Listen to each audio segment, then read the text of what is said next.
Welcome to the Dansports Tips Daily Fantasy MLB Preview Show for today, the 7th of October.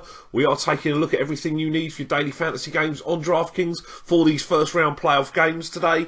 We'll be looking at starting pitchers, stacks of the day, how we can construct our lineups to maximise our point scoring potential, foundation players and a value player at each position. For any of you that still haven't had the opportunity to sign up and play daily fantasy sports with DraftKings, I will put a link in the description beneath this video that will enable you to do that today. Starting pitching is going to be crucial in these games. Obviously, in the playoffs on a shorter slate, the win bonus points are somewhat harder to come by, and that much more crucial. We have 8 pitchers to choose from. Max Scherzer of the Washington Nationals for 11,400. He's my top pitcher today. He faces the Los Angeles Dodgers and Clayton Kershaw. Now, that obviously does present us some problems because it does make the win that much harder to come by. However, the Los Angeles Dodgers do strike out more frequently than the Washington Nationals do, making Scherzer a play in this matchup. He is an elite strikeout pitcher, leading baseball this year with 284 strikeouts in just 228 and 1/3 innings pitched on the regular season. And he's one of 3 pitchers to have won 20 games this year. Clayton Kershaw has questions to answer about his postseason performance. He's got an ERA over 4.5 in his career in the postseason. He's coming off an injury-riddled year, and in conditions that look likely to be favourable for the pitchers, I'm perfectly happy to take the strikeout upside and hope that Scherzer can match it and earn the win in today's game at home. What is obviously the second highest price for a pitcher today. Johnny Cueto of the San Francisco Giants for 9,900. I can't remember Cueto being this cheap for quite a long time. He's had a solid year and absolutely lights out September. Coming into these playoffs for September, Cueto went 4-0 over 5 starts with a 1.78 ERA. The no decision in those starts was at Wrigley Field against these Cubs when he pitched 7 innings of 1-run balls, striking out 5. His strikeout rate for the year is 198 in 219 2/3 innings. Conditions do look good at Wrigley, a yard that Cueto has historically struggled in, dating back to his days with Cincinnati. He's got a high 5.35 postseason ERA for his career, Cueto, but in small sample sizes in the postseason, a 2 innings pitched with 8 earned runs game against the Blue Jays last year will spike that number. The last time we saw him pitching in the postseason, it was a complete game in the World Series, allowing a single run against the Mets last year.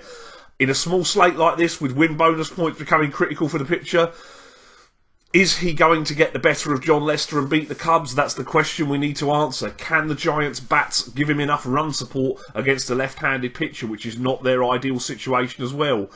I lean in Cueto's direction in the matchup, I think. At 9,900, I certainly do think he's worth including in your lineups because there is some strikeout upside there. And the final one is Corey Kluber of Cleveland for 8,200. Do you believe he's healthy? If the answer to that question is yes, then this is as fair a price as you could possibly hope for and is well worth playing. Despite facing a powerful Boston Red Sox lineup in decent weather conditions for the hitters, Kluber struck out 227 batters this year in 215 innings. Kluber struggled on opening day of the season against Boston in defeat, but he did bounce back later in the season to beat them. Historically, he gets better throughout the season, struggling early and finishing strong. He's done so again this year, going 9-1 with a 2.52 ERA since the All-Star break. He has the chance to put a serious nail in Boston's World Series chances today against David Price, who himself has crumbled in the playoffs in the past, so it's far from unrealistic that Kluber can get the win and take this series to Boston 2-0. Boston do not strike out a lot, but Kluber is top end on that respect as well. Looking at stacks of the day, if we are going to stack, and I'm not sure how effective that strategy will be in the playoffs, particularly with a legit Game 1 matchup in Game 2 of the Boston-Cleveland series, and 2 legit Game 1 matchups in both of the NLDS. Looking at the weather, unsurprisingly in terms of temperature, the day games look the best options. It's also the best looking options when it comes to the weather forecast with the wind direction and things. I'm willing to take a Cleveland Indians stack, as well as David Price has pitched in the second half of the season, and a win in this ballpark on opening day, pitching 6 innings of 2-run ball. Lest we forget, this is a man who has struggled in the bright lights of October. He carries a 2-7 career record with a 5.12 ERA in the playoffs, including last year, coming off of a Cy Young caliber season. Having been traded to the Blue Jays, he struggled once again, allowing allowing 16 earned runs across 23 1/3 innings in 3 starts and a relief appearance. And it wasn't just one start, he allowed 3, 5, 3 and 5 in the 4 appearances. So I'm willing to take the Indians. I'll take outfielder Brandon Guyer for 3,300. He has the platoon advantage and a homer against David Price. He's hit 262 with 23 homers this year. First baseman Mike Napoli for 3,500. He also has the platoon and a homer against Price. He's hit 239 with 34 homers for the season. Switch hitting shortstop Francisco Lindor for 3,600 has hit 301 with 15 homers and 19 steals this year. And Jose Ramirez for 3,700. You can use him at third or in the outfield. He has the platoon. He's hit 312 with 11 homers and 22 steals as well. If you want to stack some Texas Rangers, they do hit left-handed pitching pretty well. I can understand why you'd want to do that. J.A. Happ obviously is a lefty for Toronto today, but Happ did very well against them the last time he saw them. He's pitched really well this year, strong second half, and I quietly like Happ to have a good day against the Rangers today. Looking at my foundation players at first base, I will take Brandon Belt of the San Francisco Giants for 4,100. He's hit 275 with 17 homers this year. He's stronger against left-handed pitching than you'd imagine as well in a sort of anti-platoon. Second baseman, I'll take Trey Turner, who also can be used in the outfield of Washington. He's 4,500, hitting 342 with 13 homers, 33 steals since his promotion earlier in the year. He has the platoon against Clayton Kershaw. And as I said earlier, Kershaw does have a 4.59 career ERA in postseason play. Third baseman Adrian Beltre is one of those Texas Rangers who hits lefties particularly well. He's 4,600, has the platoon. He's hit 300 with 32 homers this year. Teammate Elvis Andrus at shortstop for Texas, 4,400, also has the platoon. He's a 302 hitter with 8 homers and 24 steals on the year. Completing a trio of Texas Rangers here. Outfielder Carlos Beltran for 4,100. The switch hitter has a home run against Happ. He hit 295 with 29 homers on the year, and is another Ranger that does very well against left-handers. The other one's Ryan Ruhr, but I'm not sure he'll actually make it into the lineup. Looking at the value play today, my catcher is Buster Posey of the San Francisco Giants for $4,000. He has a home run against John Lester.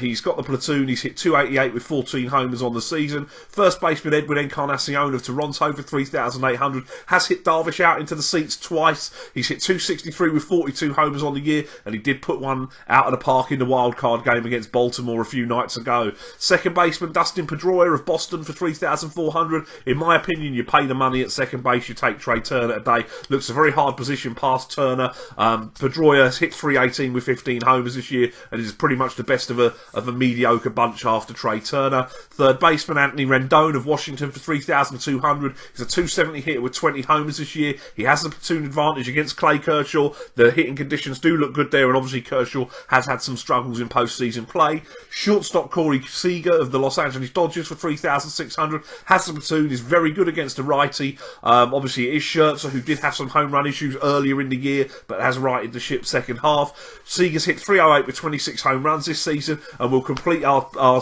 show today with outfielder Jason Worth of the Washington Nationals for 2,800. Knocking price, this has the platoon advantage against Clay Kershaw. Very big platoon splits. He's hit Kershaw out of the park twice. 244 hitter with 21 home runs on the season. So long as he is healthy. The other second baseman actually is obviously also on the Washington Nationals, Daniel Murphy. If he's in the lineups, he's worthy of a look as well. Obviously was just a point below DJ LeMahieu for the batting title this year.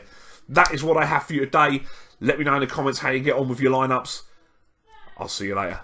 Thanks for watching the show. Don't forget to like the video. Hit me up in the comments with the daily fantasy plays you like today, and press that subscribe button. Follow me on Facebook and Twitter. I will be here all MLB season and through the NFL season with daily fantasy sports advice. If you haven't signed up yet, or you're interested in starting to play daily fantasy sports, please click the link in the description for this video, and that'll take you where you need to go to start playing with DraftKings today. Best of luck with your lineups, and have a great day.